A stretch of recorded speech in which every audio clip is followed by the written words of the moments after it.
Sabi nga nila, old but gold. At ako naniniwala naman dito. And what if one day lahat ng music streaming site like Spotify, Apple Music, or Tidal mawala. And for some reason, hindi ka makapag-play ng music sa phone mo kasi walang music dun sa phone mo kasi reliant ka nga sa mga streaming site na yun. That's why meron tayong music backup like iPod Touch. Anyway, Nathan nga pala, ito yung aking first retrospect video ng iPod Touch ko at saka yung speaker nito na Sony iPod docking station. Without further ado, umpisa na natin to. Play the music cue.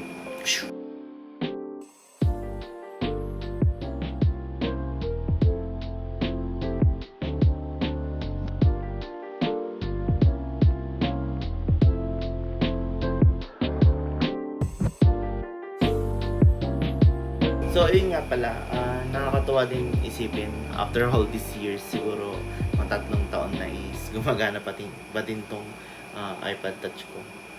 Ay, oo putik, hindi na nga gumagana. Anyway, nung bata pa ako, nainggit ako sa mga classmate ko na hindi naman kayamanan, pero nakakabili ng mga ganitong klaseng gadget. Nung bata kasi ako, wala kasi kaming pambili nito. Isipin mo, 10 to 15K for just an glorified music player or MP3 player. Mahirap ang panahon noon. Pero yun nga, ngayon meron na akong pambili at saka hindi naman na ganun kamahalan ng iPad Touch ngayon kasi makikita mo sa Shopee. Mahal pa din pero ayun nga, makakahanap ka ng iPad Touch for around 2 to 3K ngayon sa Shopee. Swertihan lang kasi mabilisan din nauubos sa Shopee. Pero kung hindi ka swinerte sa Shopee, makakakita ka din sa marketplace ng mga ganitong klaseng iPad Touch. And not only iPad Touch, meron din mga iPad Shuffle, iPad uh, Classic yung may scroll wheel. So, ayun nga. Pero ako, mas natutuwa ako sa iPad Touch kasi para siyang smartphone-like. Ayun nga, aside from my iPad Touch, meron din akong docking station na ginagamit aside dito sa iPad Touch na to. It's called Sony iPad dock station. Ito yung model niya. Pina-flash ko na lang din sa screen kasi hindi ko memorize. Ito nga pala din yung specs ng speaker. Yan. And then, yan, medyo nakalimutan ko. Ito din yung specs ng iPad Touch ko. So, wala sa specs ng iPad Touch yung experience mo hindi sa user interface niya na yung ginagamit natin as iOS. So,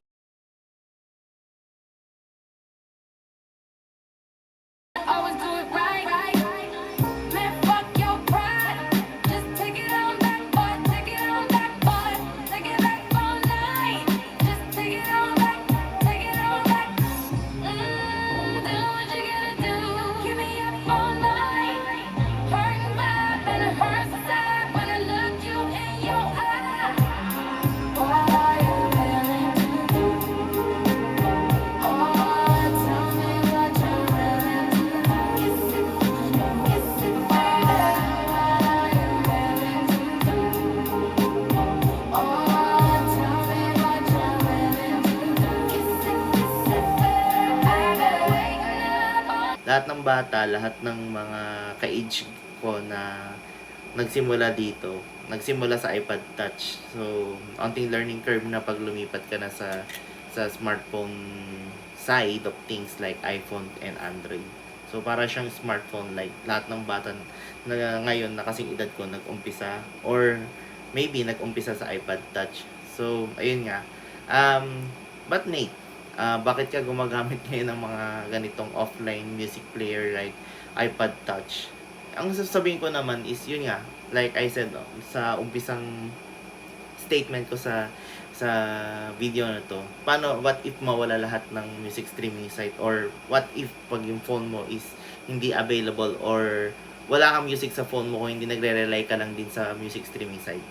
Yun nga, that's why meron tayong tinatawag na dedicated device like this one, music player like this iPad Touch. Ayun yung aking big sentiment plus nostalgic reason na rin kasi nung bata nga talaga wala akong pambili ng ganitong klaseng device. Although, meron nag-attempt din yung family namin or ako na bumili ng music player, pero hindi siya, ano siya, parang fake iPad lang siya or fake MP4 player, ganun. Hindi siya, pwede na rin pag pang sound trip ka, pero hindi siya parang yung experience mo gumagamit ka ng iPad Touch or any music player from Apple. So, ngayon yun nga, inulit ko nung may pambili na ako. So, I grabbed the opportunity to buy this one. Pero, ayun nga, medyo downside lang dito sa mga ganitong klaseng device is yung longevity niya, like yung battery life. Like this one, hindi na gumagana. Or yun, gumana ulit, nag-on. So, yun nga, yung battery life, hindi siya ganun katagal. Pero pag hindi mo naman siya ginagamit, kung hindi mo siya ginagamit, standby lang siya, matagal din siya malobat. Or pag nagsa-sound trip ka lang, na hindi ginagamit yung screen nitong iPad na to, pang matagalan na din na, siguro mga 2 to 3 hours listening time nitong iPad na siya to. Ayun nga. Nagko-collect na ako actually ng mga retro gadget like this iPad, and then yung isa dito yung PS2 na minod ko. Nakakapaglaro na siya ng maramihang laro via hard drive. Siguro next video ko i-review ko yung PS2 ko sa susunod na retrospect video ko. Ayun nga, ito yung first video ko na scripted.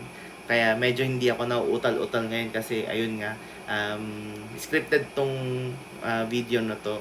Bali pinaghandaan ko siya, ginawan ko siya ng script. Ngayon medyo confident na ako sa sarili ko kasi ayun nga, natuwa ako kasi yung last video ko about dun sa Xiaomi Redmi Note 13 ko na camera comparison ko sa iPhone ko, nagkaroon ng almost 2,000 views na, and then may mga comments na rin ako nababasa, tsaka nagre-reply na din ako. Sana itong video na to about sa retrospect ko ng iPad is sana same reception din, and I'm very thankful guys sa mga nag-support sa akin dito sa video na to. So susunod I'll do better pa kasi ayun nga, marami pa akong refinements na ginagawa ngayon. So anyway guys, dito na lang tayo, at saka yun nga, ito yung first retrospect ko ng iPad Touch.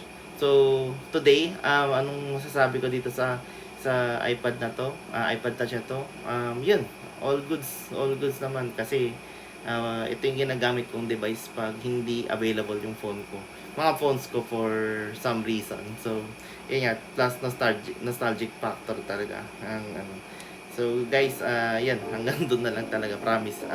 Don't forget to like, comment, and subscribe, and then yeah, see you next one. Bye for now.